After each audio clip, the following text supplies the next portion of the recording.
할렐루야. 사순절 둘째 주일을 맞이하여 마음을 모아 하나님께 찬양과 경배를 드리는 여러분들 삶 위에, 가정 위에 주님의 크신 은총이 충만하시기를 간절히 축원드립니다. 오늘 또한 우리 교회 또 지도자, 장로 선출을 하는 날입니다. 우리 모두 한 마음이 되어서 하나님의 선한 뜻을 세워가는 귀한 계기를 또 만들어가는 여러분 되시길 간절히 바랍니다. 제가 설교 말씀을 전하면서 간간히 질문으로 시작할 때가 있습니다만 오늘도 질문 하나를 여러분에게 먼저 던지며 오늘의 말씀을 시작하고자 합니다. 쉬우면 쉽고 또 어려우면 어려운 질문이다 생각이 된다면 그리스도인이란 어떤 사람이라고 여러분들은 생각하십니까? 하는 질문입니다. 한 유명한 졸레라고 하는 신학자는 오래전에 나를 따르려면 이라고 하는 책에서 이렇게 말을 했습니다. 우리는 우리 자신이 예수에게 속하여 있음을 느낌으로 그의 이름을 따서 우리 자신을 그리스도인이라고 부릅니다. 그리고 그것은 예수 없이 사는 것보다 예수와 함께 사는 것이 더 좋다고 생각하기 때문입니다. 그리고 그것은 우리가 현재 삶과는 다른 삶을 추구하고 있다는 것을 뜻합니다. 그리고 그것은 또한 예수께서 우리에게 그 길을 보여주심으로써 우리를 현재의 우리보다 더 자유롭고 행복하게 살도록 도우신다는 것을 우리가 알고 있다는 것을 의미합니다. 그렇게 말합니다. 그러니까 그 신학자는 다음에 세 가지를 모두 만족하면 그리스도인이라는 것이죠. 첫째는 예수 없이 사는 것보다 예수와 함께 사는 것이 더 좋다고 생각하는 사람이 그리스도입니다. 세상이 바라는 현재의 삶과는 다른 삶을 추구하고 있다면 그리스도입니다. 예수님이 그 길을 보여주심으로 우리를 도우신다는 것을 알고 있으면 그리스도인이라고 그는 말하고 있는 것이죠. 이러한 설명에 대한 여러분의 입장은 어떻습니까? 여러분 그리스도인입니까? 아니면 적어도 그리스도인이 되려고 노력하고 계십니다. 특별히 그 신학자가 말한 예수님이 보여준 세상과 다른 삶의 길, 과연 이것은 무엇을 말하는 것일까요? 그것은 다름이 아니라 십자가의 길입니다. 그리고 그 십자가의 길이란 무엇인지 예루살렘으로 올라가는 길에 제자 야고보와 요한이 서로 한 자리를 예수님께 요구했을 때 예수님이 대답했던 그 말씀 안에 잘 나와 있음을 보게 됩니다. 마가복음 10장 43절로 45절의 말씀입니다. 제가 좀 쉬운 세 번역으로 한번 읽어드립니다. 너희 가운데서 누구든지 위대하게 되고자 하는 사람은 너희를 섬기는 사람이 되어야 하고 너희 가운데서 누구든지 으뜸이 되고자 하는 사람은 모든 사람의 종이 되어야 한다. 인자는 섬김을 받으러 온 것이 아니라 섬기러 왔으며 많은 사람을 구원하기 위하여 치를 몸값으로 자기 목숨을 내주러 왔다. 예수님의 말씀입니다. 그러니까 예수님이 걸어가신 십자가의 길이란 낮아지고 비우고 나누고 섬기는 길이라는 것이죠. 그리고 우리가 그리스도인이 된다라고 하는 것은 이렇다. 예수님처럼 낮아지고 비우고 나누고 섬기는 그 삶을 기꺼이 스스로 자발적으로 하겠다는 결단을 가진 사람을 말합니다. 자, 그런데 여기에서 우리가 잊지 말아야 할 것이 하나 있습니다. 이 같은 결단의 주도권은 내가 아니라 다름 아닌 하나님에서 온다라고 하는 사실입니다. 그래서 이 기독교는 이를 전통적으로 은혜, 하나님의 은혜라고 그렇게 표현을 해왔습니다. 우리는 여기서 또한 하나의 의문을 갖습니다. 아니 왜 스스로 그리스도인으로 살 것을 결단하는 그 주도권이 하나님으로부터 온다는 것일까? 라고 하는 것이죠. 다시 말해 내가 나를 비우고 낮아지고 나누고 섬기기를 결단해서 그렇게 산다면, 그래서 그리스도인이 되면 되는 것이 아닌가 라고 하는 의문입니다. 하지만 우리 인간은 안타깝게도 그것이 불가능하다라고 하는 것이죠. 왜냐하면 우리 인간이 가지고 있는 죄성 때문에, 불행하게도 인간은 스스로 죄에 빠져서 나올 수가 없는 너무나 나약한 존재라는 것이죠. 그래서 남의 도움이 필요합니다. 그리고 그 남이 바로 예수님이라는 것이죠. 예수님이 앞서간 십자가의 길로 우리를 죄에서 해방시키셨으며 그 은혜를 감사함으로 따라갈 때 우리 인간은 비로소 참 자유를 얻게 된다. 그렇게 말씀을 드릴 수가 있습니다. 그리고 이것이 바로 구원이요 영원한 생명의 길인 것입니다. 그리고 이것이 기독교의 핵심이요 믿음의 본질입니다. 좀 더 쉽게 말하면 세상 사람들은 높아지고 채우고 소유하고 섬김받는 것을 추구하지만 그리스도인들은 낮아지고 비우고 나누고 섬기는 그 길을 따릅니다. 아니 왜? 그렇게 살아가게 됩니다. 거기에는 참된 자유가 있기 때문인 것이죠. 그 무엇과 비길 수 없는 영원한 생명, 구원의 삶이 거기에 있기 때문입니다.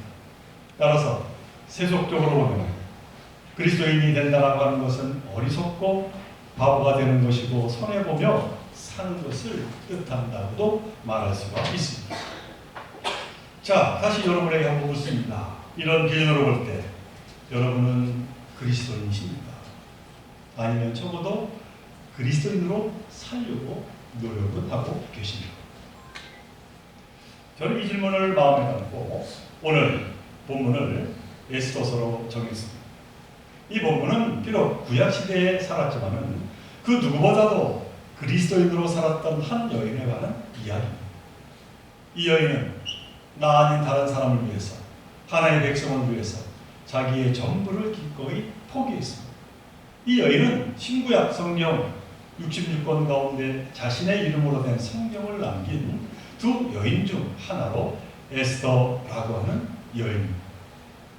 이 에스더는 페르시아에 살던 디아스포라의 유대인이었습니다.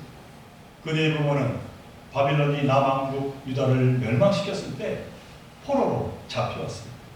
타향살이, 그것도 유배살이가 얼마나 힘들었겠습니까? 그래서인지 그대의 부모는 일찍 세상을 떠나고 말았습니다. 에스더는 타향 페르시아에서 천의 고아로 홀로 남겨지게 된 겁니다. 그러나 불행 중 다행으로 사촌 오빠인 모르드게가 그녀를 양녀로 삼아서 몸 붙일 곳을 찾았습니다. 하지만 남의 집살이가 쉽지는 않았을 겁니다. 당시 또 여자를 가장의 재산 목록 중 하나로 취급하던 시대였기 때문에 에스더의 삶은 너무나도 순탄치가 않았을 겁니다. 자, 그런데 어느 날 믿을 수 없는 일이 벌어졌습니다. 대제국 페르시아의 왕 아하수에로의 왕후 와스리가 왕의 명령에 불복하여서 그만 그 왕비의 자리에서 쫓겨나는 일이 벌어졌습니다.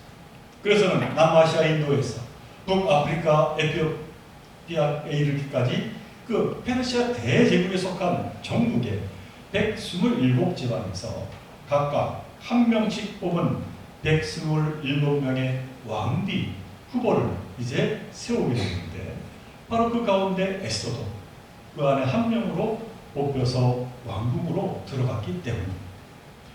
화려한 궁궐 생활은 환상 아마 그 자체였을 겁니다. 멋진 옷을 입고 좋은 음식을 아마 늘 먹었을 겁니다. 일하기는커녕 자신을 보좌하는 하인들도 여럿이 있었을 겁니다. 처음에는 단 하루만이라도 이처럼 살아봤으면 여한이었겠다. 그녀는 그렇게 생각을 했을지도 모릅니다. 시간이 지나가면서 생각이 달라졌습니다. 왕의 저수에 들었던 동료들이 하나하나 탈락하면서 잘하면 자신에게도 기회가 올지 모른다라고 하는 생각을 그는 아마 가지게 되었을 거예요. 더구나 이유는 모르겠지만 사촌 오빠 모르드게가 왕의 아주 진실한 부와 회개의 신임을 받고 있으니 전혀 불가능한 것은 아니었다 하는 생각을 해보았을 겁니다. 그렇게 1년을 준비하면서 기다린 보람이 드디어 이제 그녀에게 찾아오게 되었어요. 왕을 만나게 된 겁니다. 그리고 왕은 그녀에게 첫눈에 반했고 그녀의 머리에 드디어 왕비의 반이 씌워졌습니다. 에스더의 인생이 완전히 달라지게 된 것이죠. 이방인 고아 소녀가 페르시아 대제국의 왕비가 되었습니다. 그야말로 드라마와 같은 인생 역전이 일어나게 된 것입니다. 이제 왕비가 되던 날 에스더는 두 가지 굳게 마음속에 다짐하고 또 다짐을 했습니다. 그 하나는 자신이 유대인인 것을 결코 밝히지 않겠다 하는 것이었습니다. 당시에 유대인들을 싫어하는 그런 사람들이 너무나 많았기에 자기의 그 정체성이 밝혀지면 모함을 받아 왕비의 자리에 쫓겨날지 모르는 일이었기 때문입니다. 그러니 조심하고 또 조심해야 했습니다. 또 하나는 죽는 한이 있어도 왕의 명령에 복종하겠다 그런 다짐을 했습니다. 전 왕비 와스리가 왕의 명령에 불복종하여 왕비의 자리에 쫓겨났습니다. 그 같은 일을 되풀이지 않는 것이 자신에게 너무나도 소중하다. 왕비의 자리를 오래 보존하기 위해서 너무나 중요하다고 그는 마음을 굳게 먹었습니다. 그렇게 몇 년의 시간이 흘렀습니다. 세계 제1의 대제국 페르시아의 왕비로 궁중생활은 너무나도 행복했습니다. 이제 에스더는 이방인 고아 소녀라고 하는 구차한 옛 신분으로는 도저히 돌아갈 수가 없었습니다. 죽을 때까지 지금의 풍요와 평안과 안락과 지위를 누리며 살고자 했습니다. 그런데 뜻밖의 소식이 들려왔습니다. 어느 날 사촌 오빠이자 양아버지인 모르드게가 찾아와서는 총리 하만의 모함과 음모로 동족 유대인들이 정멸당할 위기에 처했다면서 왕에게 나아가 사정하고 자비를 구하라 그렇게 부탁을 하게 된 것이죠. 자, 그러자 에스더는 다음과 같은 말로 모르드게 양 아버지의 청을 정중하게 거절합니다. 그 거절의 모습이 에스더 4장 11절에 나옵니다. 임금이 부르시지 않는데 알뜰로 들어가서 왕에게 다가가는 자는 남자든지 여자든지 모두 사형으로 다스리도록 되어 있습니다.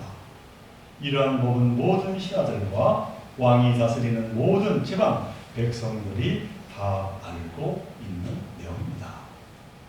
그러니까 이 모르드게의 부탁은 왕비로서의 자신의 그 기득권뿐만이 아니라 자기의 목숨까지도 내어놓으려고 하는 그 같은 부탁이 아닐 수가 없다는 것이죠.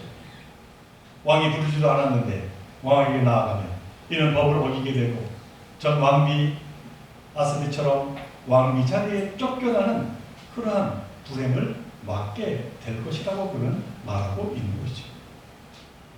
거기에 대해 만에 하나 이야기할 기회를 얻더라도 유대인들의 억울한 사정을 호소하려면 자기의 정체성인 유대인임을 밝혀야 하는데 이 얼마나 무모한 그리고 위험한 일이 아닐 수가 없게 되는 것입니다. 자기가 지금 이 자리에 어떻게 올라왔는데 그것을 포기하라니 거기다가 하나밖에 없는 목숨까지 내놓으라니 이 에스더 왕비는 도저히 그럴 수가 없다고 대답을 한 것이죠.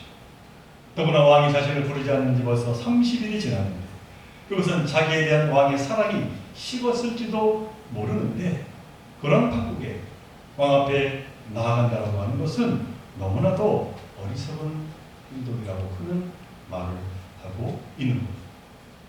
자, 그런데 모르드게는 망부가 되었습니다. 지금 하나님의 백성인 우리 유대인들의 억울한 사정을 왕에게 이야기할 사람은 바로 당신 에스더 왕비인 너밖에 없다고 말하고 있습니다. 내가 지금 왕비의 자리에 오른 것은 바로 이런 일을 위해 하나님께서 예비하신 것이라고 모르드게는 다시 한번 강조하여 부탁합니다. 이 모르드게는 에스더가 왕비라고 하는 지위를 가졌기에 그에게 그렇게 청한 것입니다. 하지만 에스더는 왕비라는 자신의 지위를 잃을까봐 두려워서 그 청을 거절합니다. 모르드게는 하나님의 백성의 안위를 걱정합니다. 하지만 에스더는 그녀 자신의 안위를 걱정합니다. 모르드게는 어떻게 하면 하나님의 백성을 이 도탄에서 구할까? 너무나도 근심 걱정을 합니다. 하지만 에스더는 어떻게 하든 자신의 위치를 잃을까 전전긍긍하며 걱정합니다. 이 얼마나 서로 상반된 삶의 모습입니까? 자, 그런데 이런 에스더의 모습이 지금 이 시대에 바로 우리의 모습과 겹쳐지고 있습니다. 우리는 내가 가진 지위와 삶의 방식을 포기하기가 쉽지 않습니다. 남이야 어떻게 살든 남이야 어떻게 되든 나와 내 가족을 지키는 것이 너무나도 소중합니다. 물론 이 같은 삶의 방식을 그 누가 나무랄 수가 있겠습니까? 남에게 해를 끼치지 않고 살면 되는 것이 아니겠습니다. 에스더의 선택을 그 누구도 사실은 정지할 수는 없는 그러한 모양새입니다. 자, 그럼 대답은 그렇게 했지만 에스더는 번민하기 시작합니다. 너가 지금 왕비의 자리에 오른 것은 이런 일을 위해 하나님께서 예배하신 것이다 라고 하는 그 말, 그녀의 양심을 흔들었기 때문입니다. 에스더는 모르게 말 속에서 하나님의 음성을 들었던 것이지요. 지금 내가 가진 모든 것, 내가 누리고 있는 모든 것이 하나님께로부터 온 것이 아니던가? 하나님으로부터 받은 모든 것, 하나님께서 필요로 하실 때 기꺼이 돌려드려야 하지 않겠는가? 에스더는 그렇게 결심합니다. 에스더 4장 16절의 말씀입니다. 죽으면 죽으리라. 죽게 되면 기꺼이 죽으리라. 자신의 모든 것을 왕비로서의 기득권뿐만이 아니라 하나밖에 없는 자신의 목숨까지도 하나님 앞에 내어놓고 그렇게 하나님께 나아가게 됩니다. 에스더는 이 같은 결심을 굳건히 하기 위해서 사흘 밤낮을 기도로 준비하고 자신의 왕비 자리를 물론 자기의 목숨까지 하나님께 맡기기로 이제 그는 결단하며 왕 앞에 나아가게 됩니다. 사흘 밤낮 기도했으니 그녀의 그 모습 몰골이 어떠했겠습니까? 결코 아름답지 않았습니다. 그런데 놀라운 일이 벌어졌습니다. 왕 아하수에로는 법을 어기고 나온 에스더를 너무나도 기쁘게 맞이했다는 것이죠. 뿐만 아니라 왕국의 절반이라도 너에게 주겠다 그렇게 말하는 것이 아닙니까? 그러자 에스더는 하나님이 왕의 마음을 움직이셨다 라고 하는 것을 그는 확신하게 되었습니다. 하나님께서 모든 그 상황을 역전시키셨다 라고 하는 것을 이 에스더는 다시 한번 깨달아 알게 되었던 것이죠. 그 결과 자기를 포함한 동족 유대인 전체를 몰살하려던 그 하만은 오히려 그가 쳐놓은 올가미에 걸려서 죽게 됩니다. 그리고 절멸할 위기에 처했던 동족 유대인은 오히려 어깨를 펴고 살게 되었습니다. 또한 자신의 그 신분이 이제는 유대인으로 노출되었음에도 불구하고 왕은 자기에 대한 총애를 거두지 않음으로 인하여 그는 이제 더 이상 그 일로 근심과 걱정할 필요가 없게 되었습니다. 에스더가 자기 모든 것을 포기했습니다. 이미 하나님 그보다 더 크고 좋은 것을 예비하며 그를 높이 세우셨다 라고 하는 것을 오늘 성경은 우리에게 말씀하고 있는 것이죠. 오늘 본문의 말씀은 불임절이라고 하는 유대교 명절의 기호를 소개합니다. 오늘 본문 22절 제가 한번 다시 한번 읽어드립니다. 그날에 유다 사람이 원수들의 손에서 벗어났습니다. 그날에 유다 사람의 슬픔이 기쁨으로 바뀌었고 조상날이 잔칫날로 바뀌었다. 에스더를 통해서 놀라운 일이 이루어지게 되었다는 것이죠. 슬펐던 유다 민족이 기쁨의 환호를 외치게 되고 초상날이 절친날로 잔칫날로 바뀌게 되었다는 겁니다. 에스더가 세계 대제국 페르시아의 그 높은 왕비 자리를 포기하고 목숨을 포기했습니다. 유대 백성을 구할 수 있는 놀라운 하나님의 역사가 이루어지게 되었다라고 하는 것입니다. 자, 그런데 이 같은 에스더의 결단이 2000년 전에 이 땅에 오신 예수 그리스도를 떠오르게 합니다. 하늘 보좌를 포기하시고 이 땅에 오셔서 죽기까지 온 인류를 구원하신 예수님. 우리는 이 예수 지금 사순절을 맞이하여 다시 한번 기리며 또한 예수님의 그 사랑을 마음에 담고 있는 것이죠. 사랑하는 종교성도 여러분, 우리는 모두 나름대로 하나님에게서 받은 은사가 있습니다. 내가 가진 재산, 내가 가진 지식, 내가 가진 지위, 내가 가진 재능, 내가 가진 능력, 내가 가진 건강, 내가 가진 시간, 이 모두가 다 하나님이 우리에게 나에게 주신 은사입니다. 하나님에서 다 받은 것이죠. 이것을 늘 기억하며 살아가시기를 바랍니다. 그리고 더 나아가 자기 중심의 사람에서 하나님의 중심의 사람으로 한 걸음 나아가 살아가시기를 간절히 바랍니다. 바로 이것이 그리스도이다. 우리는 깨달아 알아야 될 줄로 믿습니다. 내가 내놓은 것과는 비교도 될 수 없는 놀라운 축복이 바로 그와 같은 그리스도인들의 삶 속에 차고 넘침을 우리는 늘 마음에 담고 감사하며 소망의 삶을 살아가야 될 줄로 믿습니다. 진정 가정을 위해서, 이웃을 위해서, 그리고 우리 조원교회를 위해서 하나님 나라와 그 의를 위하여 나를 내려놓음으로 하나님이 더 큰 것을 돌려받는 은총의 삶을 살아가는 저와 여러분 모두가 되시기를 주님의 이름으로 간절히 축원을 드립니다. 함께 기도드립니다. 사랑의 하나님, 오늘 에스더 통해서 다시 한번 우리의 삶을 되돌아봅니다.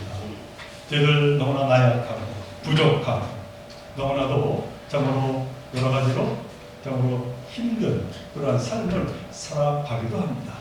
그러나 그 가운데서도 언제나 그리스도인으로 살아가는 그 결단하는 삶을 살아가는 저희들 모두가 되게 하여 주옵소서. 참으로 에스더와 같이 다시 한번 나를 돌아보게 하시고 하나님의 그 크신 사랑을 다시 한번 기억해내며 그로 인하여 뜻을 이루어가는 저희들 모두가 되게 하여 주옵소서. 이 모든 것 간절히 바라옵지만 우리 생명 되시는 예수 이름으로 기도드리옵나이다.